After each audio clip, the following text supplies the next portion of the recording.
அஸ்ஸலாமு அலைக்கும் வரஹ்மத்துல்லாஹி வபரகாத்து. அன்பிற்குரிய சகோதர சகோதரிகளே, வாட்ஸ்அப் வழியாக கேட்கப்படுகிற கேள்விகளுக்குரிய பதில்களை தொடராக நாம் அறிந்து வருகிறோம். அந்த வகையில் இந்த வாரம் கேட்கப்பட்ட கேள்விகளில் சிலவற்றிற்கான பதில்களை தற்பொழுது நாம் பார்க்கலாம். ஒரு சகோதரர் கேட்குறாங்க, அவங்க பேர் போடலை, பெயர் பதிவேற்றம் செய்யவில்லை அப்படின்னு போட்டுட்டு கேள்வியை முன்வைக்கிறாங்க. நான் சென்னையில் வசிக்கிறேன். நான் ஒரு நியூஸ் சேனலில் 3 வருடமாக பணியாற்றி வருகிறேன். சில சமயங்களில் சில செய்திகளை பதிவு செய்யும் பொழுது மனம் மிகுந்த சங்கடம் ஏற்படுகிறது. ஏனென்றால் அந்த நியூஸ் பொய் என்று நன்றாக தெரிகிறது. இந்த வேளையில் இருந்து விலகிவிடலாம் என்று பார்த்தால், நம்மில் இருக்கும் சகோதரர்களே, இந்த துறையில் நம்முடைய பங்கு இருக்க வேண்டும், இதிலிருந்து விலகிவிடாதீர்கள் என்று கூறுகிறார்கள். சிலரிடம் கேட்டால் ஒவ்வொருவரும் ஒவ்வொரு வகையான கருத்துக்களை சொல்லுகிறார்கள். எனக்கு தெளிவான ஒரு விளக்கத்தை தாருங்கள், மிகுந்த மனக்குழப்பத்தில் இருக்கிறேன் அப்படின்னு சொல்லி சொல்கிறாங்க. இது ஒரு பெரிய சவாலான விஷயம்தான்.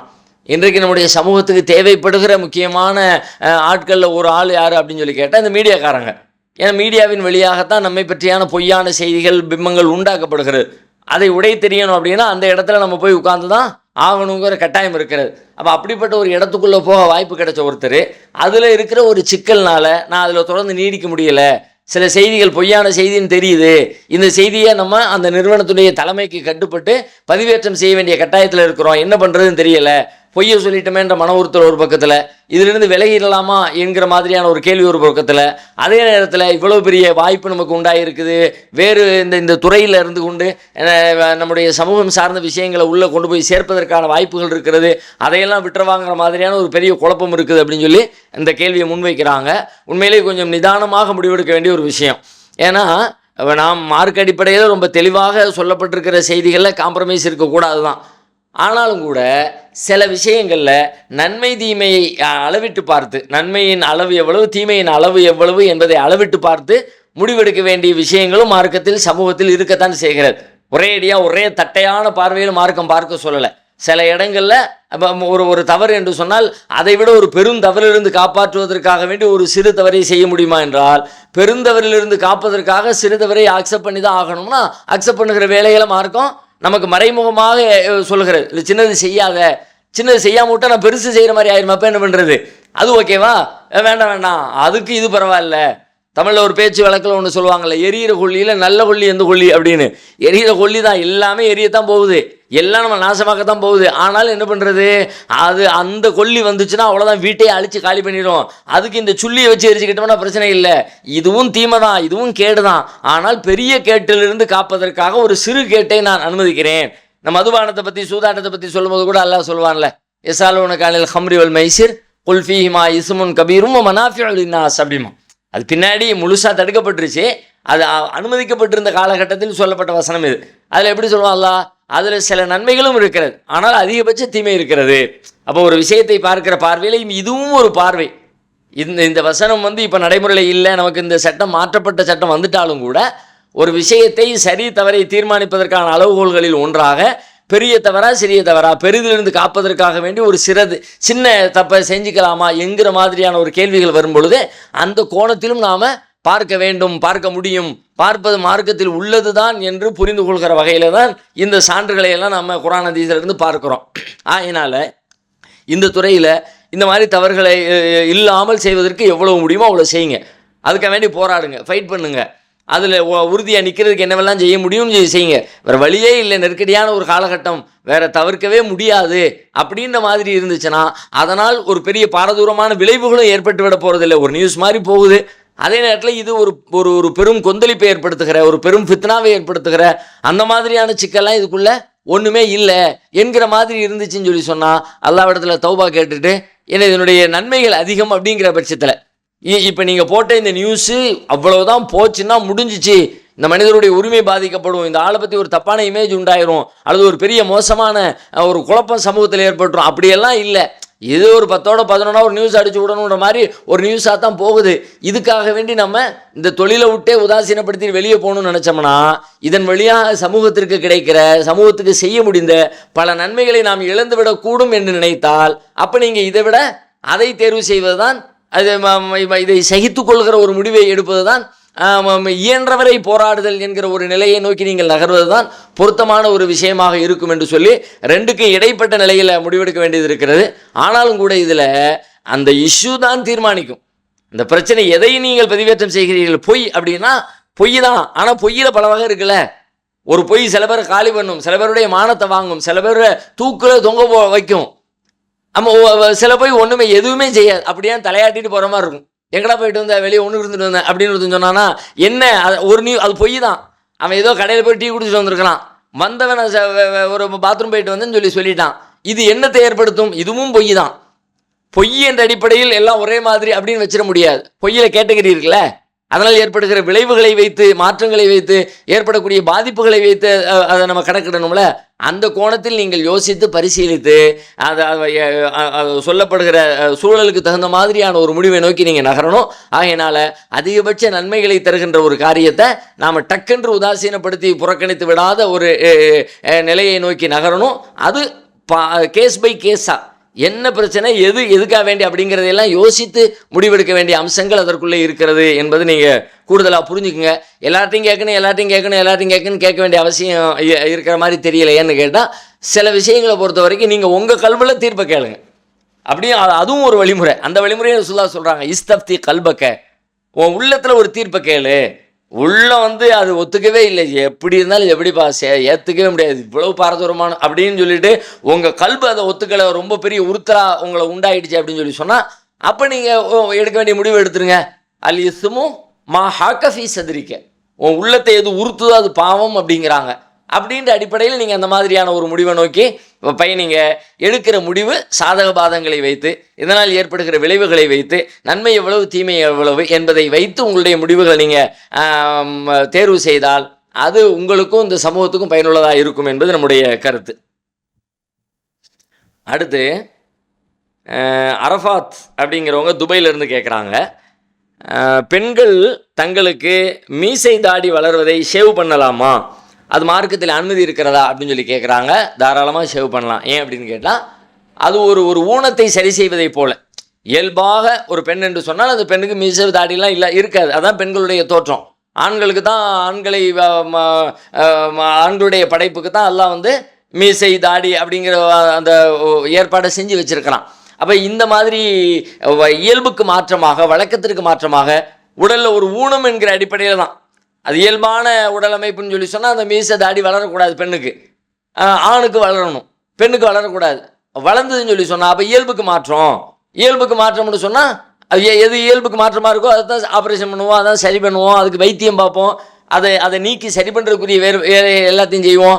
ஒரு பல்லு நீண்டுக்கிட்டு இருக்குது, வளமையாக இருக்கிறதோட நல்ல பெருசாக அவ்வளோ பெருசு, அது இயல்புக்கு மாற்றம்.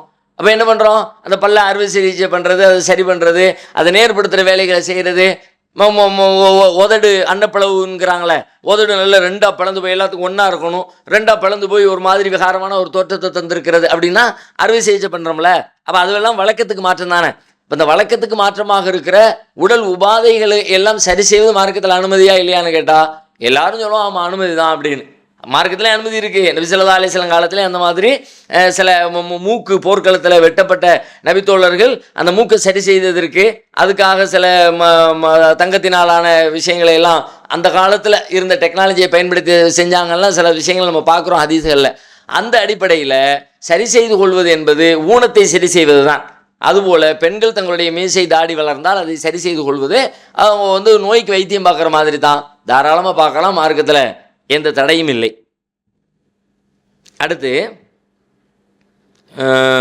சோழிங்கநல்லூர்லேருந்து ஒரு சகோதரி கேட்குறாங்க, என் பெயர் ரேகா, சோழிங்கநல்லூரில் வசிக்கிறேன். நான் சமீப காலமாக இஸ்லாத்தை பற்றி அறிந்து வருகிறேன். இஸ்லாம் பெண்களுக்கு சம உரிமை தருகிறது என்று கூறுகிறீர்கள். மேலும் இஸ்லாத்தில் எந்த மூட நம்பிக்கையும் இல்லை என்கிறீர்கள். பெண்களுக்கு ஏற்படும் மாதவிடாய் காலத்தில் மட்டும் ஏன் பெண்கள் மசூதிக்குள் அனுமதிப்பதில்லை? மாதவிடாய் நேரத்தில் மெக்காவிலும் அனுமதிப்பதில்லை. மேலும் திருமறை குர்ஆனை படிக்கக்கூடாது என்றும் சொல்கிறீர்கள். இப்படி இறை தூதரோ அல்லது இறைவனோ கட்டளையிட்டிருக்கிறாரா? இந்த பெண்களை தீட்டு என்று உதைக்கிறீர்களே அப்படின்ற மாதிரி கேட்குறாங்க.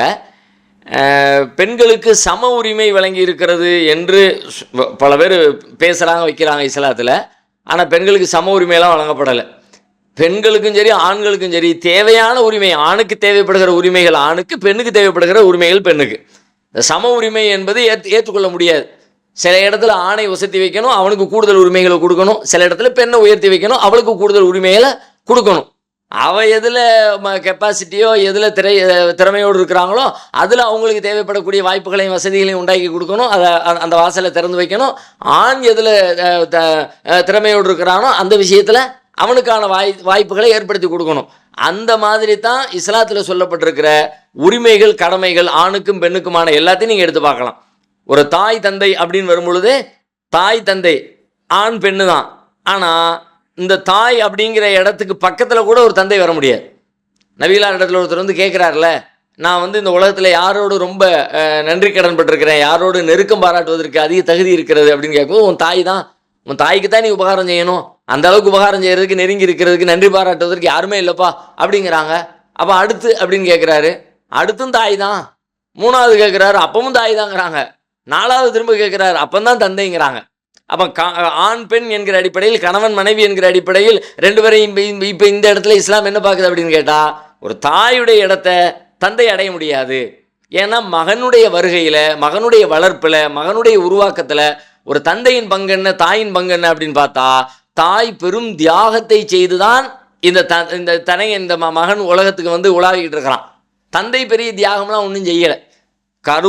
வயிற்றுக்குள்ளே ஒரு சின்ன இந்திரிய துளியாக உள்ள நுழைஞ்சதிலிருந்து அணுவாக அது வளர வளர வளர அதனால் ஏற்பட்ட உடல் உபாதைகளை எல்லாம் சுமந்தது யார்? பெண்ணு தான் சுமந்தா, தாய் தான் சுமந்தா. தந்தை எங்கே சுமந்தாரு, அந்த வழியை எங்கே அனுபவிச்சாரு அப்படின்னா இந்த இடத்துல யாரை வசதி வைக்கணும், யாருக்கு அதிக முக்கியத்துவம் கொடுக்கணும்? பெண்ணுக்கு தான். இது மாதிரி தான் எல்லா இடங்கள்லையும். இது ஒரு பெரிய ஒப்பீடு பட்டியலை நம்ம போட்டு பார்க்கலாம். எங்கே ஆணுக்கு முன்னுரிமை, எங்கே பெண்ணுக்கு.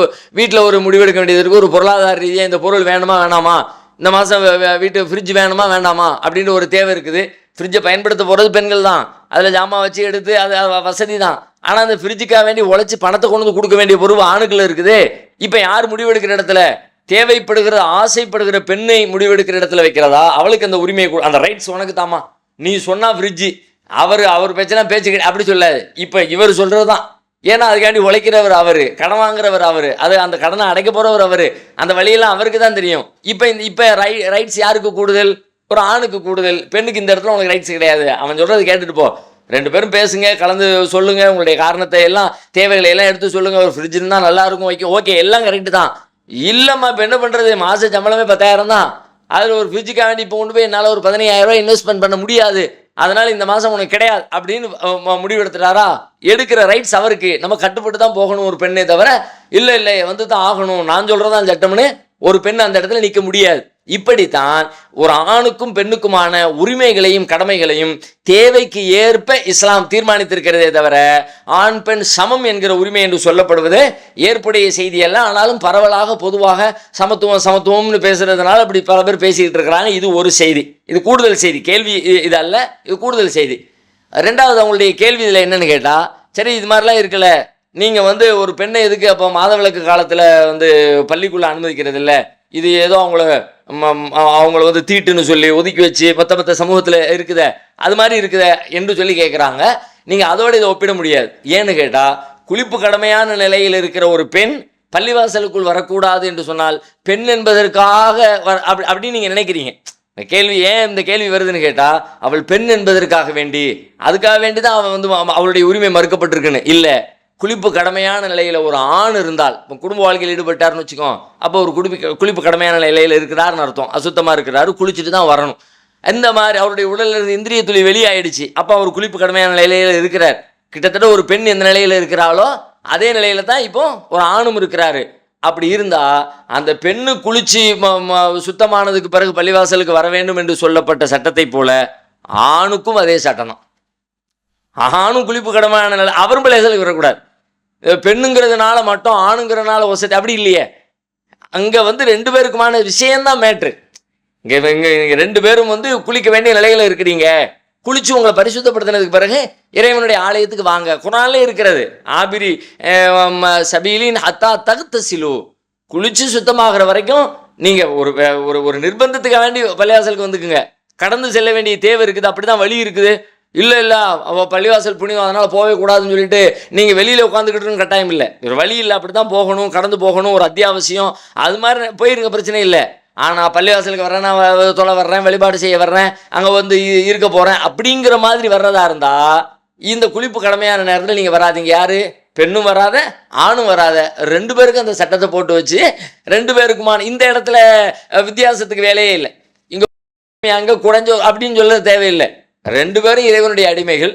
இது 2 பேருக்குமே இறைவனுடைய ஆலயம், இது 2 பேருமே வணக்கத்திற்குரிய இடம். அப்படிங்கும்போது 2 பேரையும் சம இடத்துல வைத்து கொண்டே இஸ்லாம் தன்னுடைய சட்டங்களை வகுத்திருக்கிறது என்பது நீங்கள் புரிந்து கொள்ள வேண்டும். 1. 2வது அவங்க என்ன கேட்குறாங்க அப்படின்னு சொல்லி கேட்டால், மாதவிலக்கு காலத்தில் குரானை படிக்கக்கூடாதுன்னு சொல்கிறாங்களே, இது உண்மை. நீங்கள் சொல்கிற மாதிரியே முஸ்லீம்களில் பல பேர் சொல்லிக்கிட்டு இருக்கிறாங்க படிக்கக்கூடாதுன்னு. அப்படியெல்லாம் இஸ்லாத்தில் சொல்லப்படலை. நபிகள் நாயகம் அப்படி சொல்லலை, குரானில் அப்படி சொல்லப்படலை. அப்படி அதெல்லாம் பின்னாடி வந்தவங்க அறியாமையினால் உருவாக்கி கொண்ட சட்டங்கள்.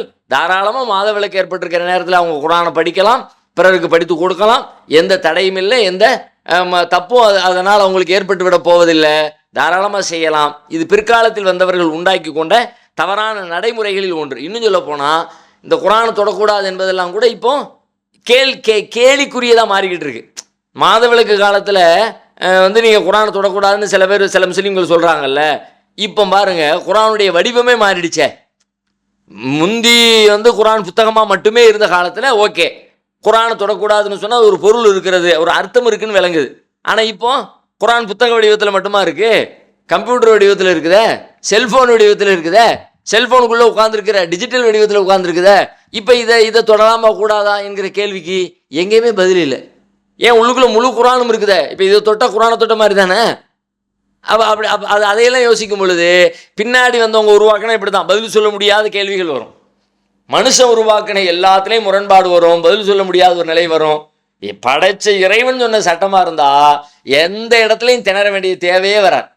எந்த இடத்துலையும் நெருடல்களுக்கான வாசல் திறக்கப்பட்டே இருக்காது. ரொம்ப தெளிவாக கிளியர் கட்டாக இருக்கும். அந்த மாதிரி இறைவன் அப்படிப்பட்ட ஒரு தடையை விதிக்கலை. தாராளமாக நீங்கள் மாதவிலக்கு காலத்தில் குரானை படிக்கலாம், அதில் எந்த வகையான தவறும் மார்க்கத்தில் இல்லை. சரிங்களா? அடுத்து கடைசியாக முடிக்கும்போது இந்த பெண்களை தீட்டு என்று உதைக்கிறீர்களே அப்படின்னு சொல்லியிருக்கிறாங்க. அது இஸ்லாமிய சமூகத்திலையும் அப்படி இல்லை, இஸ்லாமிய மார்க்கத்திலையும் அப்படி இல்லை. மற்றவங்களை போல் அப்படி புறக்கணிக்கிற எங்கேயும் நீங்கள் புறக்கணிப்பை பார்க்கவே முடியாது. குடும்ப வாழ்க்கையில் ஈடுபடக்கூடாது, அது அறிவியல் பூர்வமானது, உடல் ஆரோக்கியம் சம்மந்தப்பட்டது, அது உலகமே ஒத்துக்கொண்டிருக்கிறது. உலகம் ஒத்துக்கிறது விடுங்க, சம்மந்தப்பட்ட பெண்ணு ஒத்துக்கிட்டு இல்லையா, அதுதானே விரும்புகிறா. அந்த காலத்தில் அந்த நேரத்தில் அது எத்தனை பெரிய சிக்கல், எத்தனை பெரிய உடல் உபாதை. அந்த நேரத்தில் தாம்பத்தியத்தில் ஈடுபடணும்னு சொல்லிட்டு ஈடுபட்டாங்கன்னா அது அவங்களுக்கு சிரமம் இல்லை. அதை படைத்த இறைவன் என்கிற காரணத்தினால் அந்த சிரமம் அவர்களுக்கு ஏற்பட்டு விடக்கூடாது என்பதற்காக வேண்டி அந்த நேரத்தில் குடும்ப வாழ்க்கையில் ஈடுபடாதீங்கன்னு அந்த சட்டத்தை சொல்லி தான் மார்க்கம் தடுத்திருக்கிறதே தவிர, மற்றபடி அவங்களோட அந்யோன்யமாக இருக்கிறதோ, நெருங்கி இருக்கிறதோ, ஒரே வீட்டில் இருக்கிறதோ, ஒரே பாயில் படுக்கிறதோ. நபிகள் நாயகத்துடைய மனைவிமார்கள் சொல்கிறாங்க, நாங்கள் மாதவிலக்கு காலத்தில் ஒரே பாயில் நபிகள் நாயகத்தோடு நாங்கள் படுத்திருப்போம், நானும் அல்லாவுடைய தூதரும் படுத்திருக்கிறோம், ஒரே போர்வையில் படுத்திருக்கிறோம். குடும்ப வாழ்க்கையில் ஈடுபடலையே தவிர மற்றபடி எந்த வகையிலும் அவங்களுக்கும் மற்ற நாட்களுக்கும் இடையில எந்த வித்தியாசமும் இல்லாத வாழ்க்கையை தான் நாங்கள் வாழ்ந்திருக்கிறோம் என்றெல்லாம் நபிகள் நாயகத்தின் மனைவியரே சாட்சி செல்லக்கூடிய செய்திகளை பார்க்குற காரணத்தினால தீட்டு என்று சொல்லி புறந்தள்ளி வைக்கக்கூடிய ஒரு பழக்கம் இஸ்லாமிய சமூகத்திலும் இல்லை, இஸ்லாமிய மார்க்கத்திலும் இல்லை அப்படிங்கிறத நீங்கள் புரிந்து கொள்ள வேண்டும். அடுத்து தர்கா சம்பந்தமான கேள்விகள். அஸ்ஸலாமு அலைக்கும், என் பெயர் சஃபி முகமது, ஈரோடு மாவட்டம்.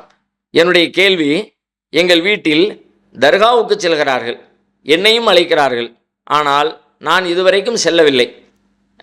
அது உண்மை என்று போகலாம் என்று சொல்கிறார்கள். இதற்கு போகலாமா கூடாதா? குர்ஆன் ஹதீஸ் அடிப்படையில் விளக்கம் தரவும் அப்படின்னு ஒருத்தர் கேட்டிருக்காரு. அதே கேள்வி இன்னொருத்தர் கேட்குறாங்க. தஞ்சாவூர்லேருந்து ஷாகுல் அப்படிங்கிறவங்க, கடந்த காலங்களில் தர்கா மற்றும் பிற மத வழிபாட்டு தலங்களுக்கு சென்றால் அல்லாவின் சாபம் இறங்கப்படும் என்று சொன்னீர்கள். இப்பொழுது சுற்றி பார்க்க மட்டும் செல்லலாம் என்று சொல்லுகிறீர்கள். இதை முன்பே தெளிவாக விளக்கி சொல்லி இருக்கலாமே. சுற்றி பார்க்க சென்றால் அல்லாவின் சாபம் இறங்காதா அப்படின்னு சொல்லி கேட்குறாங்க. ரெண்டுமே கிட்டத்தட்ட தர்கா சம்பந்தமான கேள்விகள் தான். முதல் கேள்வி, தர்காவுக்கு போகலாமா கூடாதாங்கிறாங்க. தர்காவுக்கு போகவே கூடாது. தர்காவுக்கு செல்லுதல் என்பது இஸ்லாத்திற்கு நேர் எதிரான ஒரு நடவடிக்கைகளில் ஒன்று. ஏன் அப்படின்னா, தர்காங்கிறது என்ன? இறந்தவரை அடக்கம் செய்துவிட்டு அவருக்கு ஏதோ ஆற்றல் இருக்கிறது, அவர் நம்முடைய பிரார்த்தனைகளை செவியேற்பார், பிரார்த்தனைகளுக்கு பதிலளிப்பார், கோரிக்கைகளை நிறைவேற்றுவார் என்று நம்பிக்கையோடு வழிபாடு செய்யப்படுகிற இடத்துக்கு பேர் தானே தர்கா. அந்த அந்த இடம் தான் தர்கா. அப்போ இந்த நம்பிக்கை இஸ்லாத்தில் ஏற்புடைய நம்பிக்கையா? இறந்தா முடிஞ்சு போச்சு. உசுரோடு இருக்கிற காலத்தில் ஒரு மனுஷன் இன்னொரு மனுஷன்ட்ட போய் கேட்கலாம், வைக்கலாம், உதவிகள் செய்யலாம், ஓகே. மூத்தா போயிட்டான்னா முடிஞ்சிச்சு. அவனுக்கு இந்த உலகத்துக்குமான தொடர்பு முடிஞ்சிச்சு. அவன் எந்த ஹெல்ப்பும் பண்ண மாட்டான், எந்த ஆற்றலும் கிடையாது. அவனுக்கு அதிகாரம் இருக்குதுன்னா அவனுடைய உயிரையே பாதுகாத்துக்கிற அதிகாரம் அவனுக்கு இல்லையே. என்னமோ அவர் உங்களுடைய கோரிக்கைகள் நிறைவேற்றுவார்னு செத்து போனவர்கிட்ட கையேந்திரீங்களே. அவர் வாழுகிற காலத்தில் தன்னிடம் இருக்கிற தன் உயிரை தன் கைவசத்தில் வைத்துக் கொள்ளக்கூடிய அதிகாரம் கூட அவருக்கு இல்லாததுனால தானே செத்து போனார், இறந்து போனார். பிறகு நீங்கள் அவர் ஆற்றல் உள்ளவர், அதிகாரம் உள்ளவர். லா எம்லிகூன மிஸ்கால தர்ரா, அணு அளவு கூட அவர்கள் ஆற்றல் பெறமாட்டார்கள் குர்ஆன் சொல்லுகிறது. இன்னும் குர்ஆன் அழுத்தமாக ஒரு இடத்துல இறைவன் கேள்வி கேட்குறான், ஒமன் அல்லல் மிம்மை எதுவும் இந்தூனில்லாயி மல்லா எஸ் தஜீபுலஹு இலா யௌமில் கியாமா. கியாமத்து நாள் வரை அழைத்தாலும் பதில் தராதவர்களை அழைக்கிறார்களே, அவனை விட வழிகேட்டவன் எவன் இருக்கிறான் என்று குர்ஆன் கேட்கிறது. இவனை விட வழிகேட்டன் யார்? யார்? எத்தனை தடவை நீ கியாமத்து வரைக்கும் கூப்பிட்டாலும் பதிலே வராது. அவனை போய் கூப்பிடுற, அப்போ நீ தான் முட்டாளு, குர்ஆன் சொல்லு. இப்போ நீங்கள் அங்கே போய் கேட்குறீங்க, அங்கே ஆன்சர் வருமா, பதில் வருமா, உங்களுடைய கோரிக்கைகளுக்கு பதில் அளிக்கப்படுமா? படாது. அப்போ நீங்கள் எப்படி அங்கே போகலாம்? போகவே முடியாது. அதை தாண்டி இன்னும் போனால், இந்த மாதிரி இறந்தவர்களை அடக்கம் செய்து விட்டால் அதற்கு மேல் கட்டப்படுகிற கட்டடங்களை கட்டக்கூடாது என்று நபிகள் நாயகம் தடை செய்தார்கள். கட்டப்பட்ட தரைமட்டத்தை விட உயர்வாக கட்டப்பட்ட இடங்களை, மண்ணறைகளை போய் இடிச்சுட்டு வாங்க என்று சொன்னாங்க. அது இடிக்கப்பட வேண்டியது, அது வணங்கப்பட வேண்டியது இல்லை. என்னுடைய அடக்கத்தலத்தை கூட நீங்கள் வழிபாட்டு தலமாக ஆக்கிறாதீங்க அப்படின்னு நபிகள் நாயகம் எச்சரிக்கை செஞ்சுட்டு போனாங்க. என்னுடைய அடக்கத்தலத்தை நீங்கள் விழா கொண்டாடுகிற இடமாக நீங்கள் ஆக்கிறாதீங்க என்றெல்லாம் எச்சரிக்கை செஞ்சுட்டு போனாங்க. அப்போ எந்த கட்டடம் இஸ்லாத்தில் இருக்கக்கூடாதோ, எந்த கட்டடம் இடிக்கப்படணுமோ அந்த மாதிரியான கட்டடத்தை இஸ்லாம் எப்படி ஏற்றுக்கொள்ளும், அல்லாஹ் எப்படி ஏற்றுக்கொள்ளுமா? அப்போ குர்ஆன் ஹதீஸ் அடிப்படையில் சிந்திச்சா இந்த கட்டடம் இஸ்லாத்தின் சட்டத்திட்டங்களை குழி தோண்டி புதைக்கிற, இன்னும் தெளிவாக சொல்வதாக இருந்தால், ஒவ்வொரு நேர தொழுகையிலேயும் நாம் இறைவனிடத்தில் கொடுக்குற வாக்குறுதி என்னன்னு கேட்டால், ஈயாக்க நஅபுது வ ஈயாக்க நஸ்தஈன். இறைவா, உன்னையே நாங்கள் வணங்குகிறோம், உன்னிடமே நாங்கள் உதவி தேடுகிறோம். இறைவனிடத்தில் உதவி தேடுகிற முறைன்னு ஒரு முறை. இறைவனிடத்தில் என்ன எல்லாரும் தெரியும் தானே எப்படி உதவி தேடுறோம். மனுஷன்ட்ட உதவி கேட்குறது வேற. போவோம், கேட்போம், அவர் காதில் விழும், அவர் பதில் சொல்லுவார், அது கண்ணுக்கு முன்னாடி பணத்தை எடுத்து தருவார், உதவிகளை செய்வார். படைத்த ரப்புல் ஆலமீன் அப்படி நேருக்கு நேராக செய்ய மாட்டான், மறைமுகமாக அறியாப்புறத்தில் உதவி செய்வான். அப்போ நான் கேட்குறத வாயால் கேட்குறத அவன் காதால் கேட்குறான். என் பக்கத்தில் இருந்து இல்லை, தூரத்தில் இருந்தாலும் நான் வைக்கிற கோரிக்கையை என் இறைவனுக்கு கேட்கும்ன்ற நம்பிக்கையோடு நம்முடைய உதவியை அல்லாஹ்விடத்தில் முன் வைக்கிறோம். ஈயாக்க நஸ்தஈன், உன்னிடமே உதவி தேடுகிறோம். இந்த மாதிரி உதவி கேட்கறது அல்லாஹ்ட்ட மட்டும்தான் கேட்கணும், வேற யார்ட்டையும் கேட்க முடியாது. அப்போ நான் வேற யார்ட்டையும் கேட்க மாட்டேன்னு அல்லாஹ்ட்ட ஒவ்வொரு நேர தொழுகையிலையும் சொல்லிட்டு, உன்கிட்ட மட்டும்தான் ஈயாக்க நஸ்தஈன், நஸ்தஈனுக்க அப்படின்னு சொன்னால் உன்கிட்ட உதவி தேடுறோன்னு அர்த்தம். அங்கே வர்ற வார்த்தையை நீங்கள் நல்லா கவனிங்க. ஈயாக்க நஸ்தஈன், உன்னிடமே உதவி அப்படின்னா ஒன்றை தவிர வேற யார்ட்டையும் உதவி கேட்க மாட்டேன். உன்கிட்ட கேட்குற மாதிரியான உதவியை ஒன்றை தவிர வேறு யார்ட்டையும் கேட்க மாட்டேன். அப்போ இறைவனிடத்தில் கேட்கிற துணியில், இறைவனை கேட்குற முறையில், இறைவனிடத்தில் கேட்பதை போல இறைவன் அல்லாது யாரிடமும் கேட்க மாட்டேன்னு அல்லா இடத்துல வாக்குறுதி கொடுத்தோமே. இப்போ நீங்கள் தர்காவில் போய் உதவி கேட்குறீங்களா? எப்படி கேட்குறீங்க? இறைவனிடத்தில் கேட்பதை போல தானே. இறைவனை நீங்கள் பார்க்கவில்லை, இறைவன் உங்களை பார்க்கிறான்னு கேட்குறீங்க. தர்காவில் உள்ளவர் நீங்கள் பார்க்கல, அவர் நம்மளை பார்க்குறான்னு நீங்கள் கேட்குறீங்க. இறைவன் நம்முடைய வார்த்தைகளை செவியேற்பான் என்று நம்புகிறீர்கள். தர்காவில் இருப்பவர் நம்முடைய வார்த்தைகளை செவியேற்பார் என்று நம்புகிறீர்கள். அரியாபுரத்திலே அல்லாஹ் உதவி செய்வான் என்று நம்புகிறீர்கள். அப்படித்தான் அல்லாஹ்விடத்தை கேட்குறீங்க. அது மாதிரி இவரும் நமக்கு அறியாதபுரத்தில் எந்த அவுளியாவும் தர்காவிலேருந்து கையை பொத்துட்டு வெளியில் கொண்டு வந்து செத்தும் குடை கொடுத்தார், சீதக்காதி கபரை உடச்சிக்கிட்டு வெளியில் மோதிரத்தை கொடுத்தாரு கதை அப்படியா நடக்குது? அந்த கதை மாதிரி இல்லை. அப்படி யாரும் நம்பலை தானே, யாரும் கேட்கல தானே. இப்போ எப்படி அல்லாஹ் எப்படி அறியாதபுரத்தில் உதவி செய்வானோ அதுபோல் இவங்களும் உதவி செய்வாங்க அப்படின்னு நம்பிக்கை. அப்போ நாம் உன்னிடமே உதவி தேடுறோன்னு சொன்ன அந்த வார்த்தைக்கு என்ன அர்த்தம்? ஓன்ட்ட மட்டும் இல்லை, ஊரில் உலகத்தில் யாரெல்லாம் செத்து போனாங்களோ எல்லார்ட்டையும் கேட்போம் தானே அர்த்தம்.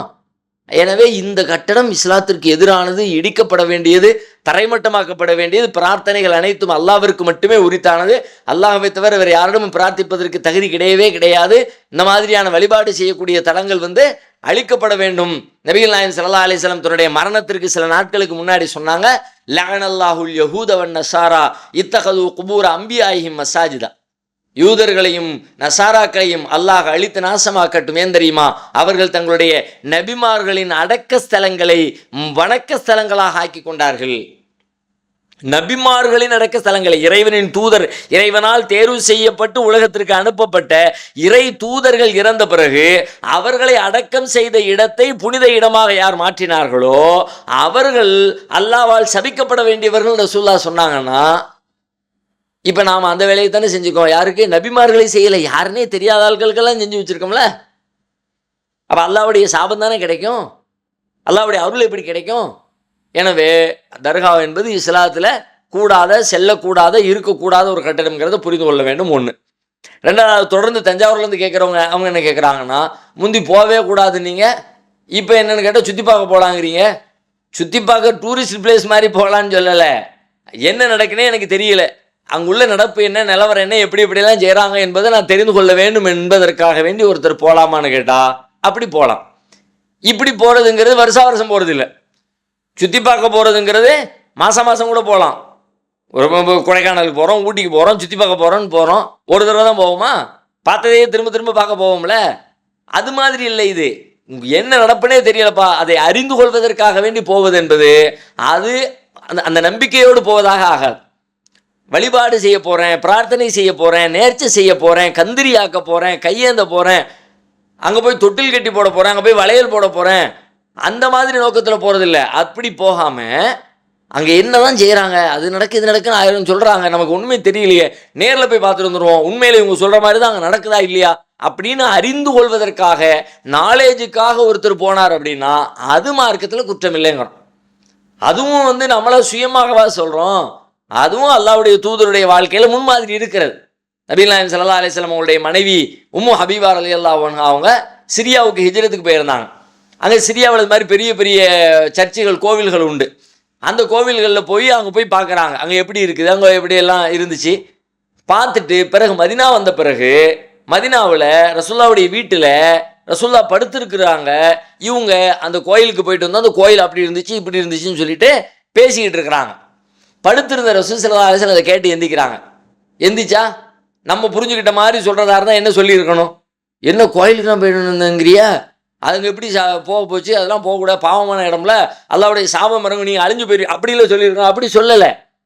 வேற என்ன சொன்னாங்க அப்படின்னு கேட்டால், நபி ஸல்லல்லாஹு அலைஹி வஸல்லம் அவங்க சொன்னதை ஆமோதிச்சு, ஆமாம் நீங்கள் சொன்ன மாதிரி தான், உலாய்க்கு ஷிராருல் ஹல்க் இன்தல்லாஹ், அல்லாஹ்வுடைய படைப்புகளிலே மகா மோசமானவங்க அவங்க. ஏன்னு கேட்டால் அவங்கள ஒரு நல்லடியார் இறந்துட்டா, இதா மாத்த மின்ஹுமுர் ரஜுலு சாலிஹு பனவ் அலா கப்ரிஹி மஸ்ஜிதா, அங்கே ஒரு நல்லடியார் ஒருத்தர் மூத்தா போயிட்டார் அப்படின்னா உடனே அவங்களுடைய அடக்க ஸ்தலத்தில் ஒரு வழிபாட்டு தலத்தை உண்டாக்குவாங்க. ஓ சவ்வரு ஃபீஹி தில்க சூரா, அவருடைய உருவங்களை எல்லாம் அங்கே வரைவாங்க. இவங்க தான் உலகத்தில் அல்லாஹ்வுடைய படைப்பிலே மகா கெட்டவர்கள் அப்படின்னு நபி ஸல்லல்லாஹு அலைஹி வஸல்லம் இதைத்தான் சொன்னாங்க. அவங்க போயிட்டு வந்து ரசூலுல்லாஹ் கண்டிக்கவே இல்லை. அப்போ என்ன விளங்குது? ஒரு நாலேஜுக்காக அங்கே என்ன நடக்கிறது என்பதை தெரிந்து கொள்வதற்காக ஒருவர் சென்றால் அது குற்றமில்லை என்பது தெரிகிறதே தவிர, அந்த நம்பிக்கையோடு அதை ஏற்றுக்கொண்டு அல்லது அந்த அந்த அந்த அந்த கொண்டாட்டங்களிலே பங்கேற்கிற நோக்கத்தோடு நம்பலை, ஆனாலும் அது எல்லாம் ஒரு திருவிழா ஜாலியாக இருக்குல்ல, அதுவெல்லாம் நீங்கள் அதுக்குள்ளே பங்கெடுக்கிறீங்கன்னு அர்த்தம். இந்த மாதிரியான நோக்கமெல்லாம் இல்லாமல் ஒருத்தர் பியூராக அறிந்து கொள்கிற நோக்கத்தோடு ஒருத்தர் போனார்னா மார்க் அடிப்படையில் குற்றமா இல்லையா அப்படின்னா அது குற்றம் இல்லை. அது இன்றைக்கும் சொல்லலை, அதையும் கடந்த காலத்திலே சொல்லியிருக்கிறோம். முந்தியெல்லாம் கூடாதுன்னே இப்போ மட்டும் கூடுங்க அப்படி இல்லை, முந்தியே இந்த செய்தியும் சொல்லியிருக்கிறோம். அந்த செய்தி அந்த நோக்கத்தில் போனால் அது ஹராமு தான், அதில் ஆனத்தை தான், அல்லாஹ்வுடைய சாபத்தை தான் பெற்றுத்தரும், அல்லாஹ்வுடைய மன்னிப்பை விட்டு நம்மளை தூரமாக்கும். இந்த நோக்கத்தில் போனால் இது மார்க்கத்தில் தடுக்கப்பட்டதில்லை. போய் தெரிஞ்சுட்டு 4 பேருக்கு சொல்லலாம், விளக்கம் சொல்லலாம் என்கிற அடிப்படையில் ஏற்கனவே இதையும் நாம் சொல்லியிருக்கிறோம். அது உங்களுக்கு கவனத்திற்கு வரவில்லை என்று நான் நினைக்கிறேன். அடுத்து அஜ்மல் கான் அப்படிங்கிறவங்க பஹ்ரைன்லேருந்து கேட்குறாங்க, தொழுகையில் இமாம் சூரா ஃபாத்திஹா ஓதும் பொழுது நாமும் அதை பின்தொடர்ந்து கண்டிப்பாக ஓத வேண்டுமா அல்லது மௌனமாக இருக்க வேண்டுமா அப்படின்னு சொல்லி கேட்குறாங்க. மௌனமாகத்தான் இருக்கணும், பின்தொடர்ந்து ஓதக்கூடாது. சத்தமாக ஓதும்போது அவர் மௌனமாக ஓதும் பொழுது நம்ம காதில் விழாது, நம்ம ஓதிக்க வேண்டியதான். ஏன்னா ஃபாத்தியா சூரா ஓதலாட்டி தொழுகை இல்லை. அவங்க சத்தமாக ஓதும் பொழுது நம்ம வேலை என்னென்னா காது தாழ்த்தி கேட்கணும். வைதா குறையால் குரானும் ஃபஸ்தமிஉ லஹு வ அன்சித்து லஅல்லக்கும் துர்ஹமூன். நீங்கள் குரான் ஓதப்படுவதை செவியுற்றால் நீங்கள் வாய் மூடி செவிதாழ்த்தி கேளுங்கள். இதுதான் நமக்கு இடப்பட்ட கட்டளை. நபி ஸல்லல்லாஹு அலைஹி வஸல்லம் காலத்தில் சூரா ஃபாத்தியாவுக்கு மட்டும் இல்லை, துணை சூரா ஓதும்போது அது மாதிரி தான் வாய் மூடி அவர் ஓத ஆரம்பிச்சிட்டாரா வாய் புத்திரணும். நீங்கள் ஆரம்ப துவா கூட ஓதக்கூடாது. தக்பீர் கட்டு லேட்டாக வந்து தக்பீர் கட்டுறிய, அல்லது நீங்கள் தக்பீர் கட்டினோடனே இமாம் அல்லம் சூரா ஆரம்பிச்சிட்டாரு, ஓத ஆரம்பிச்சிட்டாரு அப்படின்னா நீங்கள் நம்ம அல்லாஹ் பாயிது பைனி பைன கத்தா துவா ஓதிக்கிட்டு இருக்கக்கூடாது. ஓத ஆரம்பிச்சுட்டா நீங்கள் ஓத வேண்டிய துவாவை கூட நிப்பாட்டிட்டு காது தாழ்த்தி கேட்கணும். அல்ஹம்து சூறாவையும் கேட்கத்தான் செய்யணும், துணை சூறாவாக இருந்தாலும் கேட்கத்தான் செய்யணும். ஒரு தடவை நபி ஸல்லல்லாஹு அலைஹி வஸல்லம் தொழுகை நடத்தும் பொழுது பின்னாடி ஒருத்தர் ஓதிட்டார். ரசூலுல்லாஹ்வுக்கு அது குழப்பமாயிடுச்சு. நபி ஸல்லல்லாஹு அலைஹி வஸல்லம் ஓத இவரு பின்னாடி ஓத, ஆளாளுக்கு ஓத என்னப்பா டிஸ்டர்ப் ஆகிடுச்சுன்னு தொழுகை முடிஞ்ச பிறகு ரசூலுல்லாஹ் கூப்பிட்டு அதை கண்டித்து இந்த மாதிரி நீங்கள் செய்யாதீங்க என்று சொன்ன நிகழ்வுகள் எல்லாம் ஹதீஸ்களில் நம்ம பார்க்குறோம். அதனால் இமாம் சப்தமிட்டு ஓதுகிற பொழுது நாம் மௌனமாக செவியேற்று அதிலே பங்கேற்க வேண்டும்.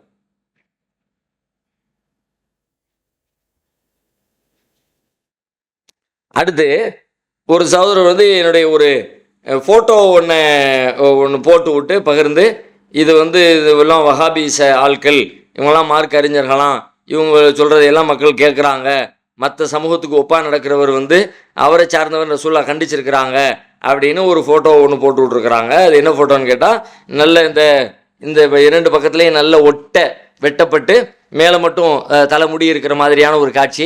இது மாதிரி முடி வெட்டி வச்சுருக்கிறாங்க, இவங்கெல்லாம் மார்க் அறிஞர் அப்படி இப்படின்ற மாதிரி அதை விமர்சனம் செய்யக்கூடிய ஒரு சமூக வலைதள விஷயத்தை அப்படியே எடுத்து காப்பி பண்ணி போட்டு இதுக்கு என்ன பதிலுங்கிற மாதிரி கேட்டிருக்கிறாங்க.